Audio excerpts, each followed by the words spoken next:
És la residència universitària de Manresa. La seva construcció va ser tota una novetat. Es va construir mòdul a mòdul en una empresa de Cardona. L'empresa és Compactavit i el 2009, en plena crisi immobiliària, va decidir apostar per la construcció. Aquell any va facturar prop d'1 milió d'euros. L'any següent la facturació va créixer fins a gairebé 10 milions d'euros i les previsions mantenen aquest creixement. Què van fer? Apostar per una línia de negoci que trenca amb la construcció tradicional. És un tipus de construcció que podem dir que porta un valor afegit al sector, una mica diferent, i amb uns avantatges que difícilment es poden trobar amb la construcció convencional. Podríem destacar que hi ha una certesa o una fiabilitat a l'acompliment d'aquests terminis i a l'acompliment del pressupost.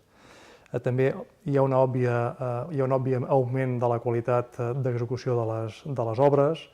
Els edificis que fem, diguem-ne, tenen unes prestacions molt altes, diguem-ne, en termes de sostenibilitat.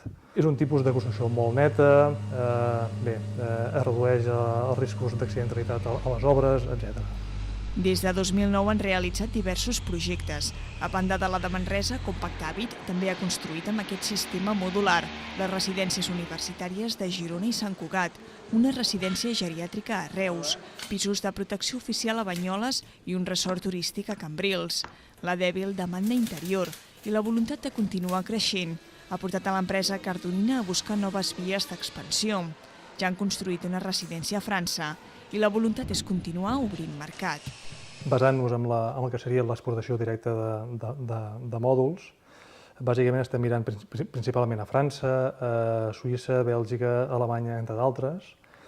Són països en què el concepte de la industrialització o de la modularització és molt present en aquests països i és molt valorada.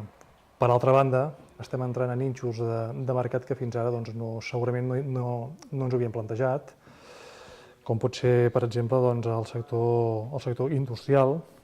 Compactavit ha replantejat la construcció en un moment en què la crisi enfonsava el sector i se n'ha sortit. És un cas d'èxit a casa nostra, que li ha valgut el reconeixement internacional i ha assentat les bases per a la construcció del futur.